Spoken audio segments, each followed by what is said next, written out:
میرا نام کلثوم ہے اور میں وہ بد نصیب لڑکی ہوں جس کی دنیا میں آتے ہی اسے منحوس قرار دے دیا گیا، اور وہ بھی ایک ایسی وجہ سے جس میں میرا کوئی قصور ہی نہیں تھا۔ لیکن مجھے یہ معلوم ہو گیا کہ یہ دنیا کیسی ہے۔ بس اس دنیا نے مجھے بدترین زندگی جینے پر مجبور کر دیا، لیکن میں نے کبھی ہمت نہیں ہاری تھی۔ اور پھر وہ دن آیا جب میرا سب کچھ لٹ گیا اور میں بیچ راستے میں تماشا بن کر رہ گئی۔ کاش میں پیدا ہی نہ ہوتی۔ میرے ابا شروع سے ہی گاؤں میں رہتے تھے، وہیں پر پیدا ہوئے اور پلے بڑھے، یہاں تک کہ میری پیدائش بھی گاؤں میں ہوئی اور زندگی کا کافی عرصہ میں نے بھی وہیں پر گزارا تھا۔ لیکن جب ہم لوگ شہر شفٹ ہو گئے اور آس پاس کے لوگوں سے مراسم بڑھنا شروع ہوئے تو لوگوں کے خیالات سن سن کر مجھے حیرت ہوتی تھی۔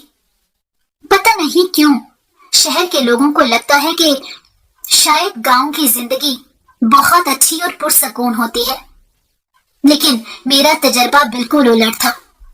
مجھے گاؤں بالکل بھی پسند نہیں تھا، اور جو زندگی میں نے گاؤں میں گزاری تھی اور اس کی یادوں سے بھی مجھے نفرت تھی۔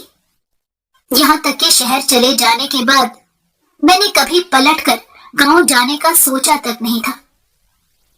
میری اتنی تلخ اور کڑوی یادیں اسی گاؤں سے جڑی تھی جہاں پر میں نے آنکھ کھولی اور جوان ہوئی تھی۔ دراصل میرے ابا ایک منشی تھے جو گاؤں کے زمیندار کی زمینوں کا حساب کتاب اپنے پاس رکھتے تھے۔ یہی کام میرے دادا کیا کرتے تھے، کیونکہ گاؤں میں جو چند پڑھے لکھے لوگ تھے دادا کا شمار انہی میں ہوتا تھا۔ اپنے وقت کے وہ ایسے نوجوان تھے جنہوں نے محض 5 جماعتیں پاس کی تھی، مگر خاندان، برادری اور گاؤں والوں کی نظر میں وہ بہت پڑھے لکھے تھے۔ انہوں نے اپنے تمام بچوں کو پڑھانے لکھانے کے ارادے سے اسکول بھیجنا شروع کیا تھا، حالانکہ وہ اتنا زیادہ نہیں کماتے تھے کہ بچوں کی تعلیم و تربیت پر بھی خرچ کر سکیں۔ اس کے باوجود دادا چاہتے تھے کہ ان کے چاروں بچے پڑھ لکھ کر اپنے پیروں پر کھڑے ہوں تاکہ وہ ایک اچھی اور سلجھی ہوئی زندگی گزار سکیں اور آگے بڑھنے کے بھی مواقع ملتے رہیں۔ اس سلسلے میں ان کا شمار گاؤں کے چند ان گھرانوں میں ہوتا ہے جو اپنے بچوں کو اپنا پیٹ کاٹ کر بھی اسکول بھیج رہے تھے۔ دادا کے 3 بیٹے اور 1 بیٹی تھی۔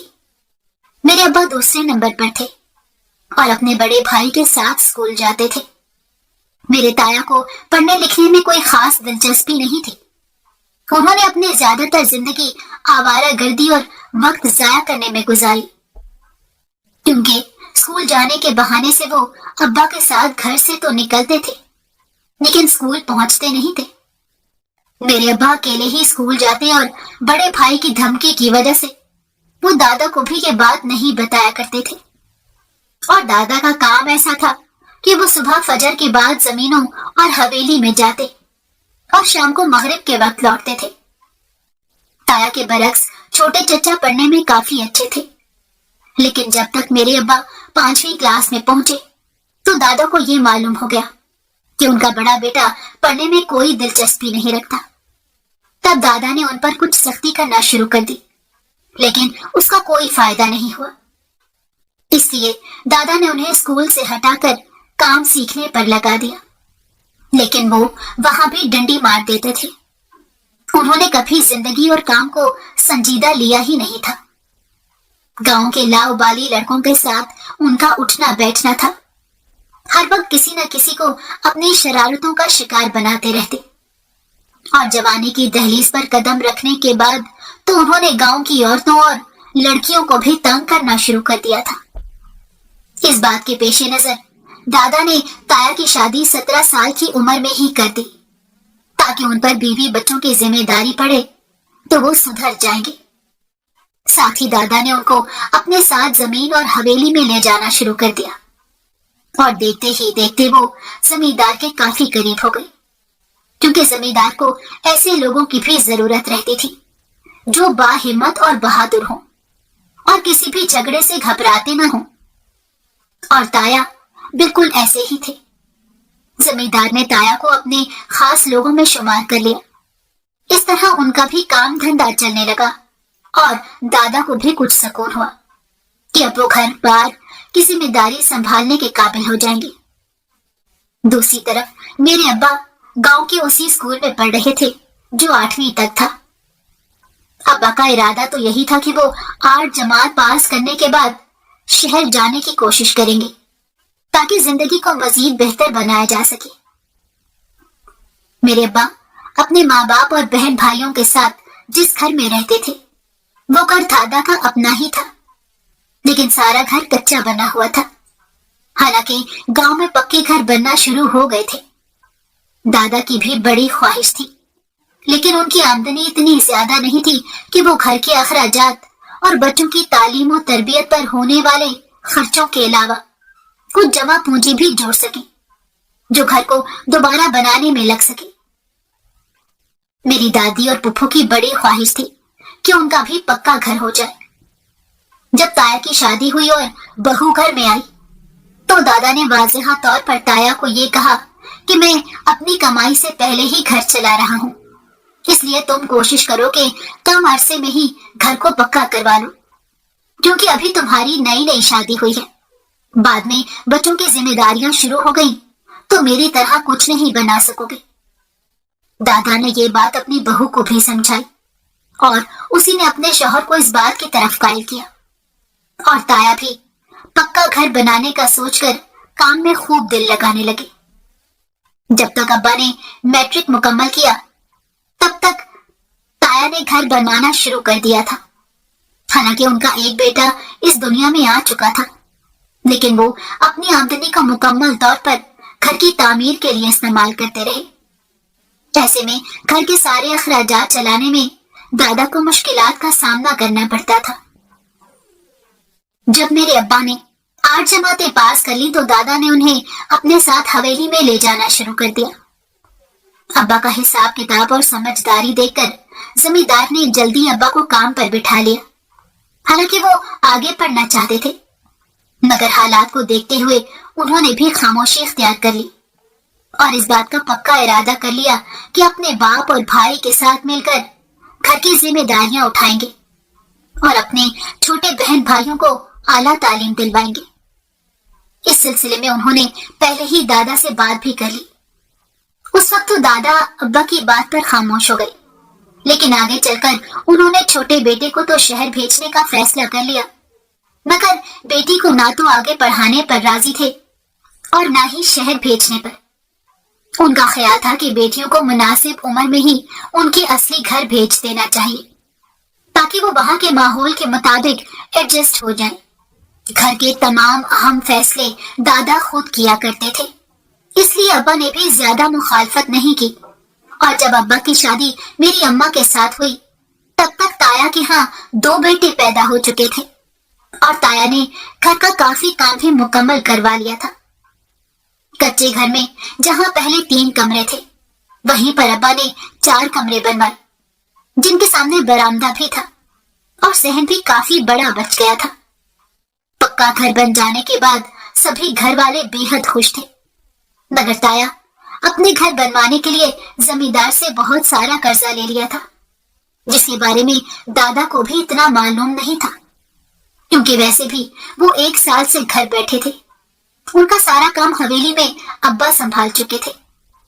दादा की उम्र का तकाजा भी था, इसलिए उन्होंने काम छोड़ दिया, मगर सारी जिंदगी इतना काम करने के बाद उन्हें घर में सुकून नहीं आता था। वो रोजाना दिन का काफी वक्त गांव की चौपाल में गुजारने लगे। घर में क्या हो रहा है और क्या नहीं, इस बात में वो कम ही दिलचस्पी लेते थे। हाँ, लेकिन चचा की तालीम और तरबियत पर होने वाले अखराजात के बारे में दादा को काफी फिक्र रहती थी, क्योंकि चचा शहर के हॉस्टल में रहते थे और वहीं पर पढ़ रहे थे और उनके रिहाइश और तालीम का सारा खर्चा मेरे अब्बा के कंधों पर था। ताया ने साफ साफ कह रखा था कि वो घर में अपनी आमदनी का आधा हिस्सा खर्चे के तौर पर देंगे, बाकी वो अपने बीवी बच्चों और कर्ज का देखेंगे। इस बात पर अब्बा ने भी खामोशी इख्तियार किए रखी। क्योंकि बात तो ताया की भी ठीक थी। बल्कि अब बात तो इस बात पर शुक्र अदा करते थे कि कम से कम उनको अपनी जिम्मेदारियों का एहसास तो है, वरना किसी को भी उम्मीद नहीं थी कि जिस तरह गैर जिम्मेदारी की जिंदगी ताया ने शुरू से गुजारी थी, वो कभी बीवी बच्चों की जिम्मेदारी भी निभाएंगे। जैसे तैसे ही सही, मगर जिंदगी की गाड़ी अच्छे तरीके से चल रही थी। दादी ने दोनों बहुओं को अपने मुताबिक चलाया हुआ था, इसलिए अखराजात पर भी कंट्रोल था। लेकिन उनकी बड़ी बहू बहुत तंग थी। उनका ख्याल था कि वो 2 बच्चों की माँ है, इसलिए उनके अखराजात भी देवरानी के मुकाबले में ज्यादा थे। फिर उन्हें इस बात का भी बड़ा गरूर था कि घर उनके शौहर ने बनवाया था, इसलिए वो ये चाहती थी कि 2 कमरे उनको दे दिए जाएं और वो दरमियान में दीवार खड़ी करके अपना खाना पकाना भी अलहदा कर लें। मगर सास और ससुर की जिंदगी में ये सब उन्हें नामुमकिन लगता था, इसलिए खामोशी से वक्त तो गुजार रही थी, मगर उनके तेवर दिन ब दिन बिगड़ते जा रहे थे। इस सब का खमियाजा मेरी अम्मा को भुगतना पड़ता था। घर के काम भी ताई के मुकाबले में अम्मा को ज्यादा करने पड़ते और बच्चे ना होने के ताने भी सुनने पड़ते थे, क्योंकि ताई तो 2 बेटों की माँ थी, इसलिए हाथ से कोई मौका जाने नहीं देती थी कि देवरानी को बेऔलादी का ताना सुनाए और अपने दोनों बच्चों का बहाना करके ही वो ज्यादातर काम से दामन बचा लेती थी। मेरी अम्मा भी अब्बा की तरह चुपचाप हालात की चक्की में पिस रही थी, लेकिन उन्हें उम्मीद थी कि कभी जिंदगी में अच्छा वक्त भी आएगा जब वो अपनी मर्जी से अपनी जिंदगी गुजार सकेंगी। अच्छे वक्त के इंतजार में जिंदगी गुजरती जा रही थी। अम्मा और अब्बा की शादी को कैसे 4 साल मुकम्मल हो गए पता ही नहीं चला, लेकिन ना तो अच्छा वक्त आ रहा था और ना ही अम्मा की गोद हरी हो रही थी। दादा का भी इंतकाल हो गया था और उनके इंतकाल के बाद तो ताया ने कुछ और ही रंग दिखाना शुरू कर दिए। वो घर के बड़े बेटे होने की वजह से कुछ ज्यादा ही मन मर्जियां करने लग गए थे। पहले की तरह घर में आधा खर्चा भी नहीं देते थे और अब्बा पर हुक्म भी बहुत चलाने लग गए थे, क्योंकि पूरे गांव के सामने उनको सरबराही की पगड़ी थमाई गई थी, जिसका उन्होंने खूब फायदा उठाया।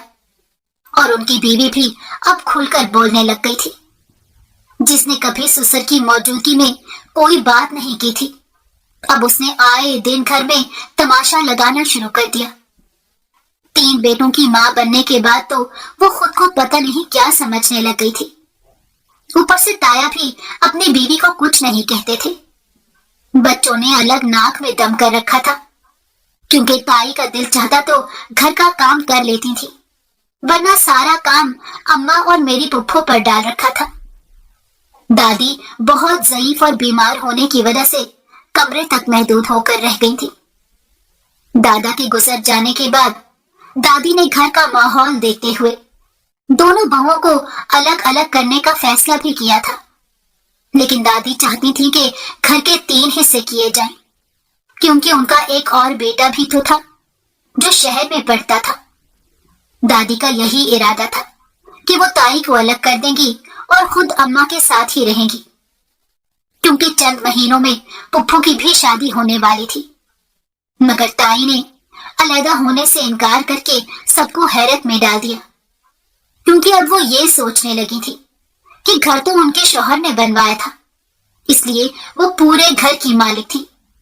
और जब किसी बात पर दादी के साथ उनकी लड़ाई होती तो उन्होंने ये बात जता भी दी कि ये घर मेरे शौहर ने बनाया है और ये हमारा ही घर है।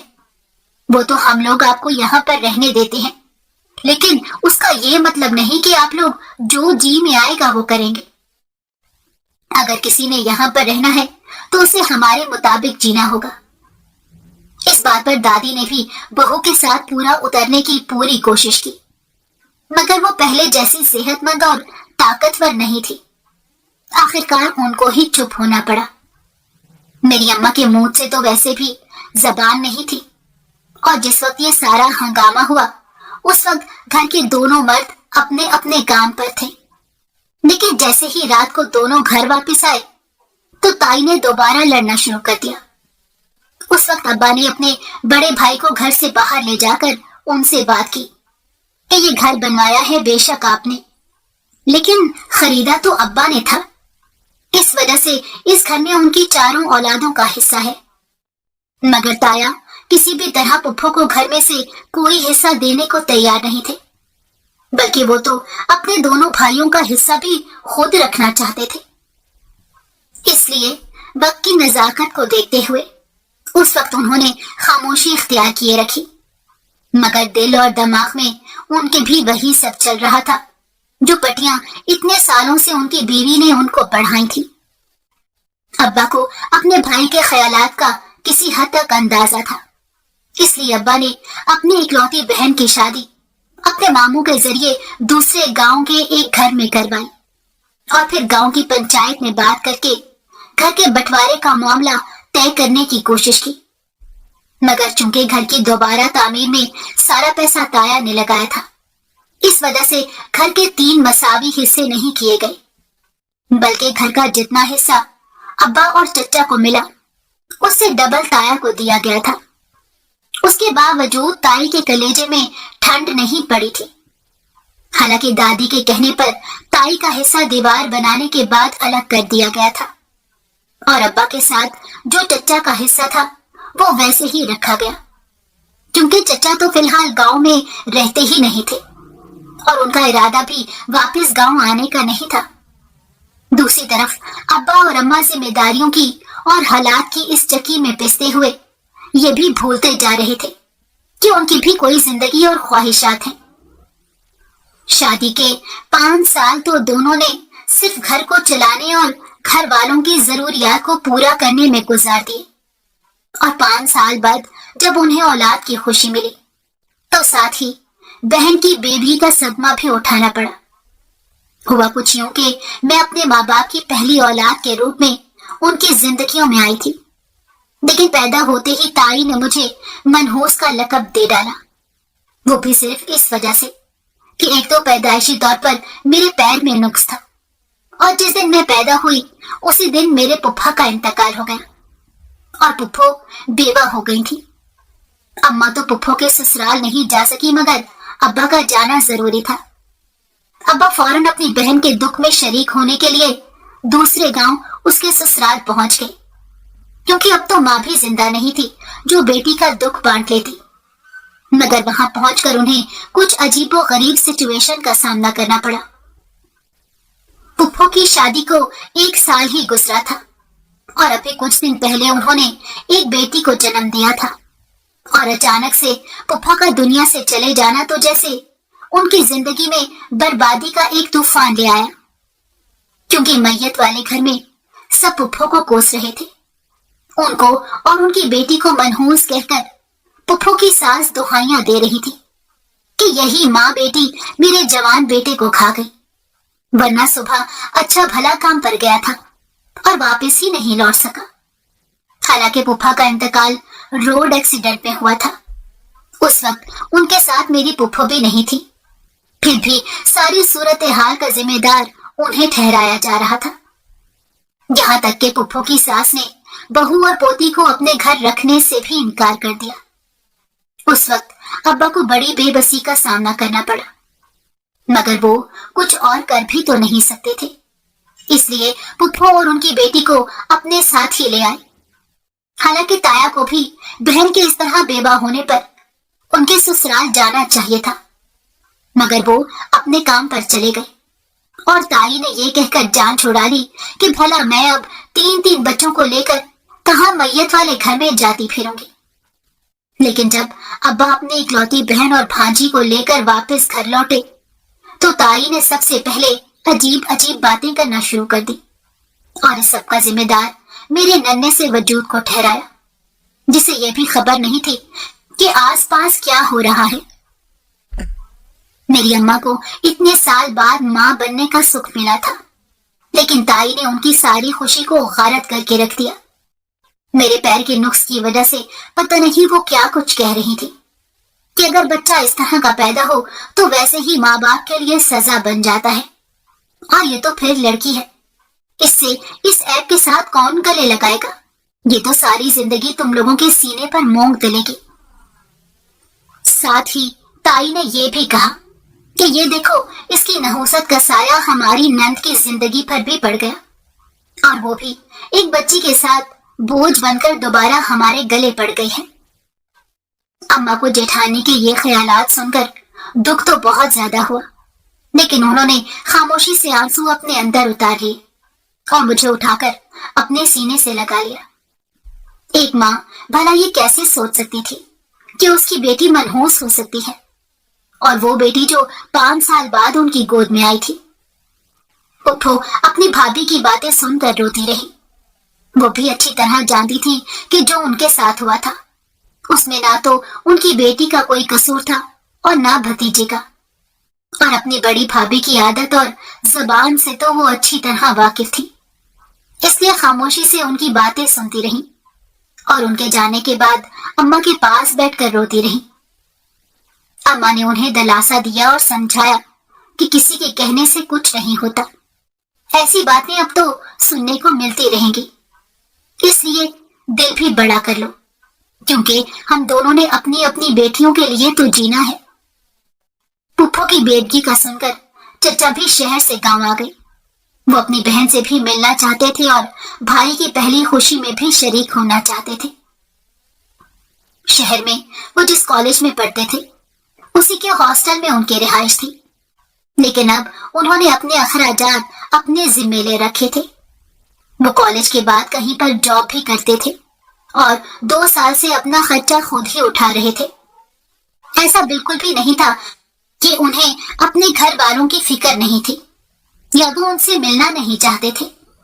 बस वो बहुत कम गांव आया करते थे, और ये ऐसा मौका था कि जब भाई के यहाँ बेटी पैदा होने की खुशखबरी के साथ साथ उन्हें बहन के बेवा होने की खबर भी मिली थी। वो कुछ दिन गांव में रहकर वापस शहर चले गए, लेकिन जाते जाते उन्होंने अब्बा को यही मशवरा दिया कि उन्हें भी शहर में शिफ्ट हो जाना चाहिए। वहां पर वो अब्बा की नौकरी की बात भी कर लेंगे और नई जिंदगी की शुरुआत में उनका साथ भी देंगे।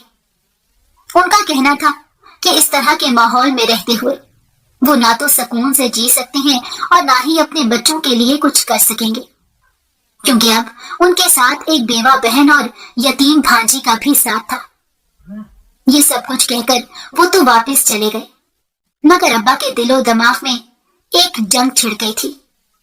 उन्होंने अम्मा से इस बारे में बात की तो अम्मा ने भी चचा की बातों पर इत्तेफाक किया, क्योंकि अम्मा को ताई की जहर आलूद जुबान से निकले हुए अल्फाज नहीं भूल रहे थे, और उन्हें डर था कि उनकी जेठानी गांव में फिर ये सब बातें करना शुरू कर देंगी, तो गांव के लोग भी उनकी फूल जैसी बच्ची के बारे में पता नहीं क्या कुछ कहेंगे। इसलिए अम्मा भी यही चाहती थी कि वो जल्द अज जल्द अब्बा के साथ शहर चले जाएं और वहां जाकर एक नई जिंदगी की शुरुआत करें, लेकिन एकदम से तो कुछ भी मुमकिन नहीं था। मेरे अब्बा पिछले 2 साल से अपने छोटे भाई की तालीम का खर्चा तो नहीं उठा रहे थे, मगर खानदान भर में मेल जोल और बहन को देना दिलाना सब कुछ अब्बा के जिम्मे ही था, और इतनी सारी जिम्मेदारियों को निभाते हुए अब्बा ने कोई बचत तक नहीं की थी। वो कर भी नहीं सकते थे, क्योंकि शुरू से ही माँ बाप और बहन भाइयों की जिम्मेदारियां उन्हीं पर थी, और अब जब जवान बहन बेवा होकर वापस आ गई थी तो उसे भी अब्बा ने ही संभालना था। कुछ गांव वालों ने अब्बा को मशवरा दिया कि वो पंचायत में जाकर अपनी बहन और उसकी बेटी के हक की बात करें, तो शायद उसके ससुराल वालों की तरफ से बच्ची को कुछ ना कुछ मिल जाए।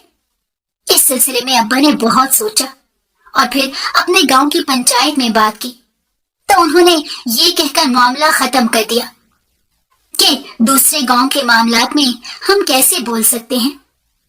तब अब्बा ने पुप्पो के ससुराल वाले गांव में जाकर वहां की पंचायत में मरहूम की बेवा और यतीम बच्ची की हक की बात की, तो एक नया मसला शुरू हो गया, जिससे जान छुड़ाना भी मुश्किल था, क्योंकि पुप्पो के ससुराल वाले बज़िद थे कि उनकी जमीन जायदाद में बेवा बहू और बच्ची का कोई हिस्सा नहीं बनता, क्योंकि वो लोग पहले ही अपने बेटे को उसकी जिंदगी में ही उसके हिस्से की रकम दे चुके थे।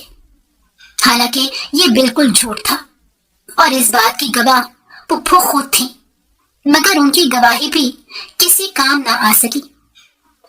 मुसलसल 1 साल और 6 महीने तक पंचायत के चक्कर काटते और मिन्नतें तरले करते हुए अब्बा भी थक गए थे। पुप्पो ने भी भाई के सामने हाथ जोड़ दिए कि उनके लिए मजीद ख्वार ना हो, जो उनका नसीब होगा वो उन्हें मिल जाएगा। फिर अब्बा ने भी कोशिश करना छोड़ दी, क्योंकि उन्हें अच्छी तरह अंदाजा हो गया था कि पुप्पो के ससुराल वाले बहुत ही घटिया किस्म के लोग हैं।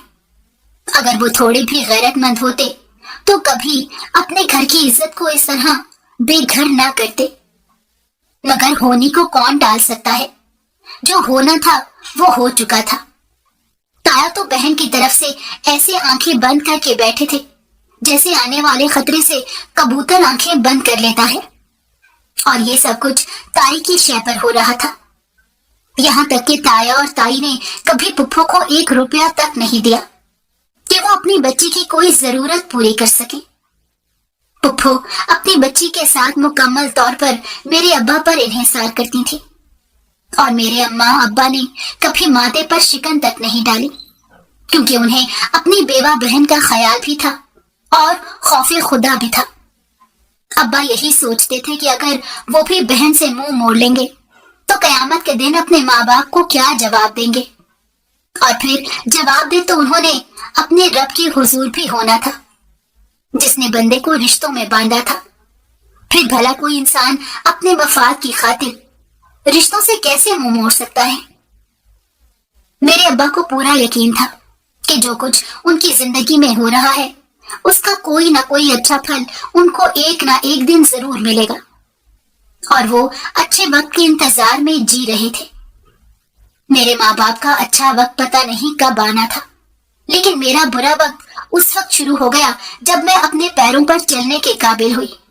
पैदाइशी नुक्स जो पैर में था उसकी वजह से मैं थोड़ा लंगड़ा कर चलती थी, और ताई समेत उनके बच्चे भी मेरा मजाक उड़ाते थे। वक्त गुजरने का पता ही नहीं चला था और मैं कब 10 साल की हो गई। मेरे माँ बाप को भी अंदाजा नहीं हुआ कि वक्त कितनी तेजी से गुजर रहा था। पुप्पो की बेटी जो मुझसे चंद दिन बड़ी थी, वो बिल्कुल सेहतमंद और भागती दौड़ती फिरती थी, जबकि मेरे पैर के नुक्स ने मुझे एक एहसासे कमतरी में मुब्तला कर रखा था, जिसकी वजह से मैं घर से बाहर भी नहीं निकलती थी, और ना ही अब्बा की लाख कोशिशों के बावजूद मैंने स्कूल जाने का नाम लिया था। मेरी पैदाइश के बाद 2 भाई पैदा हुए और वो दोनों बिल्कुल नॉर्मल थे। अब वही अम्मा और अब्बा की उम्मीदों का मरकज बन गए थे। दूसरी तरफ शहर में चचा ने अपनी जॉब और नई जिंदगी भी शुरू कर ली। उन्होंने वहीं पर अपनी पसंद से शादी भी की थी। हालांकि शादी में हम सब शरीक हुए थे, मगर उसके बाद चचा ने भी हमसे मिलना जुलना कम कर दिया, क्योंकि चची ना तो गांव में आना पसंद करती थी और ना ही उसे हम जैसे गरीब रिश्तेदार पसंद थे। शादी के बाद चचा भी भूलते जा रहे थे कि उनके बहन भाई उनकी मदद के मुंतजिर हैं। सब अपनी अपनी जिंदगियों में मस्त और मगन थे, लेकिन मेरे अम्मा अब्बा की ना तो परेशानियां कम हुई थी और ना ही मुश्किलें। गुजरते हुए इन तमाम सालों में अब्बा ने अपनी बहन की दोबारा शादी करने की भी कोशिश की, लेकिन पुप्पो दूसरी शादी पर तैयार ही नहीं होती थी। पुप्पो की बेटी समेत अब्बा 4 बच्चों को पाल रहे थे, और वक्त के साथ साथ उनकी उम्र भी बढ़ती रही, लेकिन वो एक ऐसी बीमारी का शिकार भी हो चुके थे जिसके बारे में हमें अंदाजा तक नहीं था। वो दिन ब दिन कमजोर होते जा रहे थे, मगर उन्होंने कभी भी अपनी तरफ तवज्जो नहीं दी थी। उन्हें तो बस हर वक्त ये फिक्र लगी रहती थी कि उनके घर में 6 लोग हैं जो सिर्फ उनकी जिम्मेदारी है, किसी को उनसे कोई लेना देना नहीं था। ताया और ताई ने अपने तीनों बेटों को पढ़ने के लिए शहर भेज रखा था, और खुद भी वो शहर शिफ्ट होने की तैयारियां कर रहे थे। अब्बा इन सारे मामलात से बेहद परेशान थे। तभी चचा ने अपने हिस्से का मुतालबा करना शुरू कर दिया, तो अब्बा को और भी परेशानी पड़ गई। कि 2 कमरों का जो छोटा सा घर उनको मिला हुआ था, अगर वो भी बिक गया तो वो अपने बीवी बच्चों और बहन को लेकर कहाँ जाएंगे। मगर जब रिश्ते ही ऐसे बेहिस हो जाएं, तो इंसान कर भी क्या सकता है। मजबूरी और बेबसी में अब्बा ने वो घर बेच दिया और चचा को उनके हिस्से के पैसे भिजवा दिए।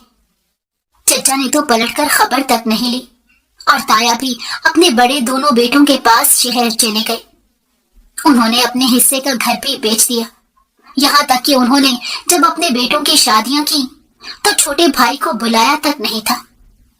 मेरे अब्बा हम सबको लेकर अभी भी उसी घर में रहते थे, जिसके लिए उन्होंने नए मालिक मकान से मोहलत ले रखी थी, और पूरा साल अब्बा ने उसी घर का किराया देते हुए गुजारा जहां पर वो बचपन से रह रहे थे।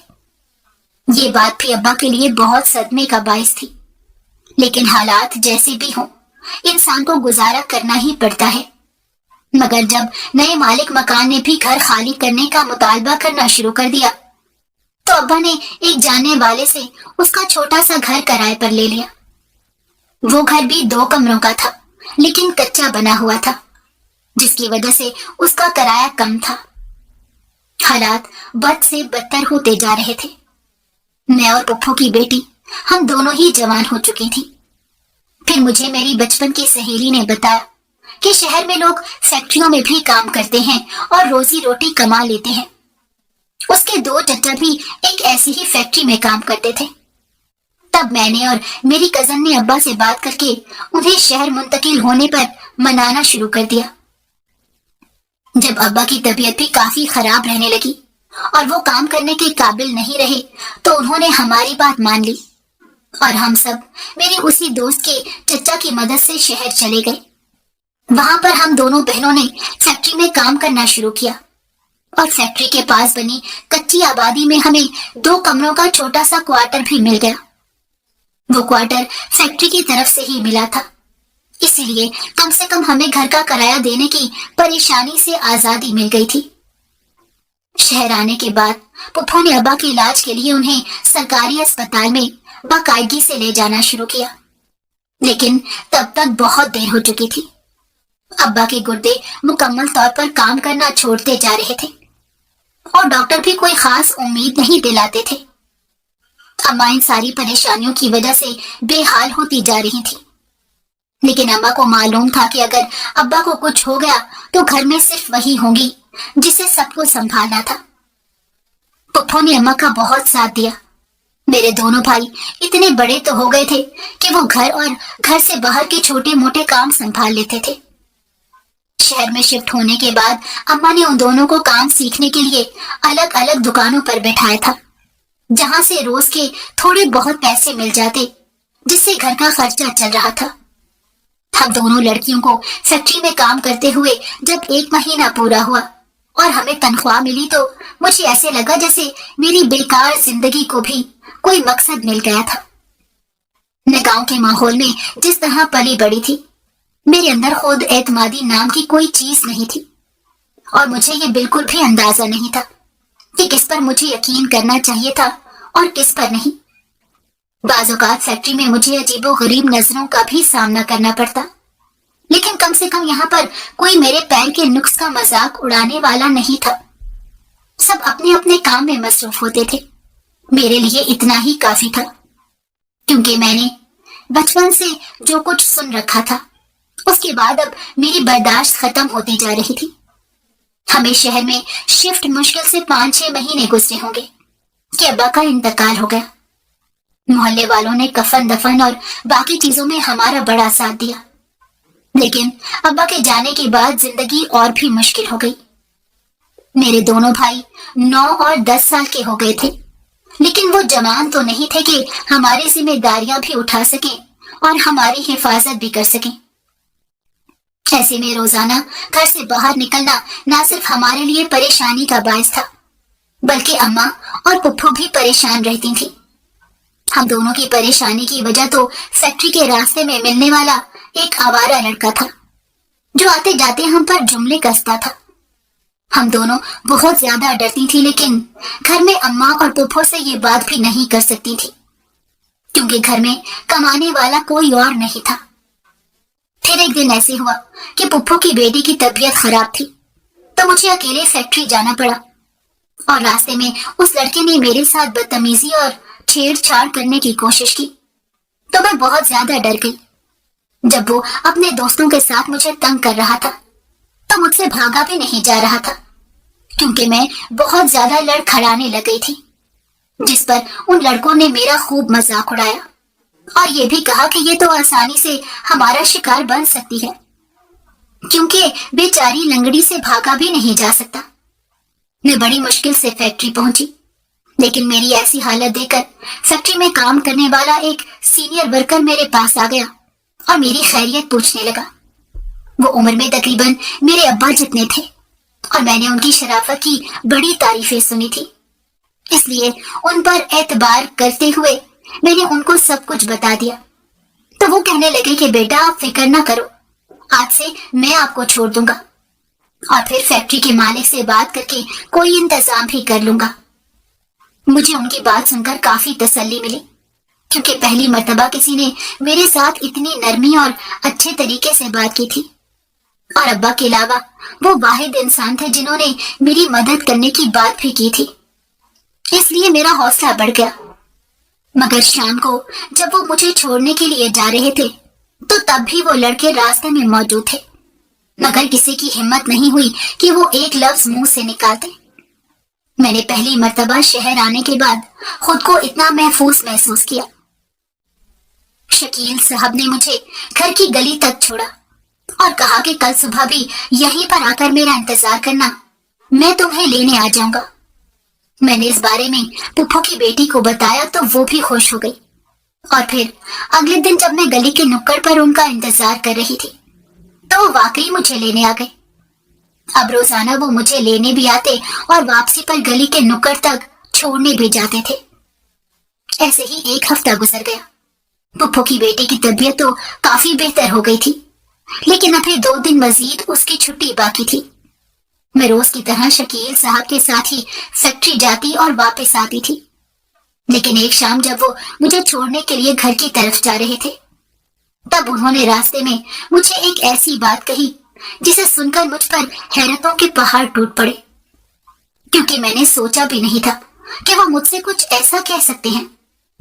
दरअसल वो अपने एक बेटे और भतीजे के लिए हम दोनों बहनों के रिश्ते की बात कर रहे थे, और उनका कहना था कि ये बात मैं तुम्हारे घर वालों से करूंगा, मगर पहले तुम्हारी राय जानना चाहता था, क्योंकि मैं ये सोचता हूँ कि कहीं तुम्हें ऐसा न लगे कि मैं तुम पर तरस खाकर ये कदम उठा रहा हूँ।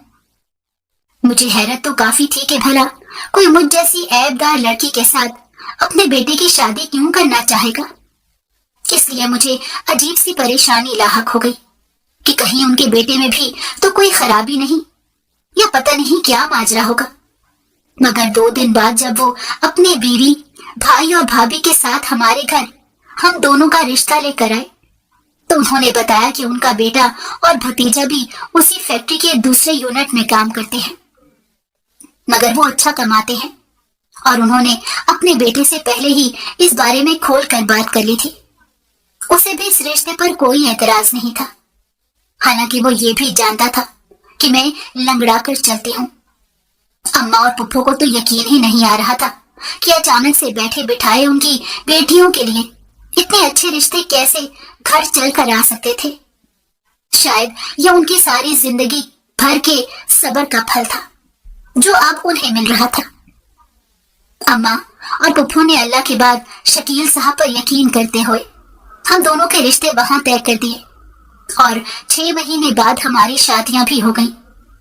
मेरी कजन तो खूबसूरत और हर तरह से ठीक ठाक थी, मगर मुझे तो अपनी किस्मत के बदलने पर तब यकीन आया जब शादी के बाद भी 1 महीना गुजरा और मेरे शौहर ने मुझे कभी एहसास ही नहीं होने दिया कि मैं एक नामुकम्मल लड़की हूँ, बल्कि मैं तो अपने घर में बहुत खुश हूँ। मगर शादी के बाद भी हम दोनों ने फैक्ट्री में काम करना नहीं छोड़ा, क्योंकि हम दोनों ये चाहती थी कि जब तक हमारे भाई किसी काबिल ना हो जाएं, तो हम अपने घर वालों को सपोर्ट करते रहें। और इस बात में शकील अंकल के साथ साथ हमारे शौहरों ने भी हमारा पूरा साथ दिया। कभी कभी जिंदगी की तवील और कठिन आजमाइशें देख लेने के बाद इंसान इतना बेयकीन हो जाता है कि वो अपने साथ होने वाली किसी अच्छाई पर भी पूरी तरह यकीन नहीं कर पाता। ऐसा ही कुछ मेरे साथ हुआ था, मगर अब तो मैं ये जान चुकी थी कि दुनिया में अच्छे लोग भी हैं जो आपके तमाम दुख दर्द की दवा बनकर आपकी जिंदगी में आते हैं और फिर सब कुछ अच्छा हो जाता है, क्योंकि हमारे साथ भी ऐसा ही हुआ था। मेरी अम्मा ने जिस अच्छे वक्त के इंतजार में अपनी सारी जिंदगी गुजार दी, वो तो पता नहीं उन्हें नसीब हुआ या नहीं, मगर वो अब पहले से काफी मुतमईन नजर आती हैं। और ऐसा ही हाल पुप्पो का है। जवानी में बेवा होने वाली मेरी पुप्पो अब अपनी बेटी का हंसता बसता घर देखकर बहुत खुश रहने लगी हैं। मेरे दोनों भाई भी दिल लगाकर काम कर रहे हैं, क्योंकि उन्होंने छोटी छोटी उम्रों में ही बड़ी बड़ी जिम्मेदारियां कबूल कर ली थी। मगर अफसोस होता है उन खून के रिश्तों पर जिन्होंने पलटकर हमारी खबर तक नहीं ली। हम नहीं जानते कि चचा और ताया की फैमिलियां कहाँ रहती हैं और किस हाल में हैं, मगर हम जितना अल्लाह का शुक्र अदा करें कम है।